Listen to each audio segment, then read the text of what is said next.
Vulnerable countries at COP26 say rich nations are pushing back against their attempts to secure compensation for the damage caused by climate change. Poorer countries see it as critical that money for loss and damage be part of negotiations this week. Negotiators agreed in Paris in 2015 to address the issue, but there is no agreement on who should pay for it. Rich nations are said to be resisting any commitments as they do not want to accept liability and risk being sued. Developing countries argue that rich countries are responsible for most of today's climate change impacts because they started emitting carbon much earlier than the rest of the world. Loss and damage is still a taboo for developed countries, said Alpha Umar Kaloga, one of the lead negotiators of the Africa Group, who also represents Guinea in the least developed countries bloc. The majority of the 46 countries in the LDC bloc are in Africa.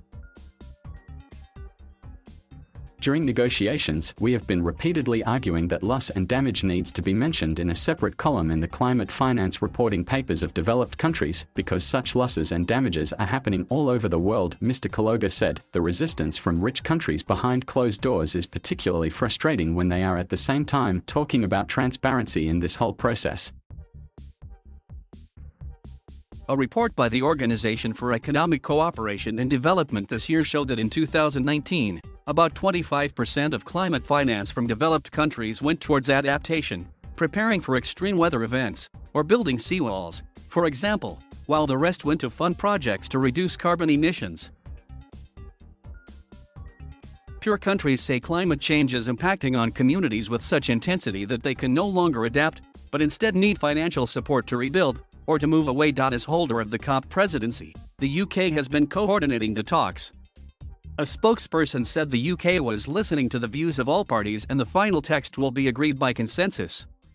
Luann Roper, lead negotiator on loss and damage for the Alliance of Small Island States, wants a new finance goal just for loss and damage. This would be separate from the $100 billion already pledged, the target the world has already missed for 2020, which is now set for 2023. Harjeet Singh, senior advisor for Climate Action Network International, said climate change was destroying entire communities. This is about providing relief, rehabilitation, and support to those who are simply displaced forever, he said. There has been criticism from developing countries that adaptation has not received enough attention at 26 Colombian pesos, and that the agenda has been dominated by carbon emissions reduction, which has to do mainly with developed nations and fast emerging economies like China and India. Several poor countries have also come under criticism for not making best use of the funds made available to them.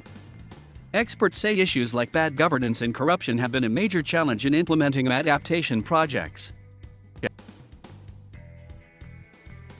Thank you for watching. Please subscribe.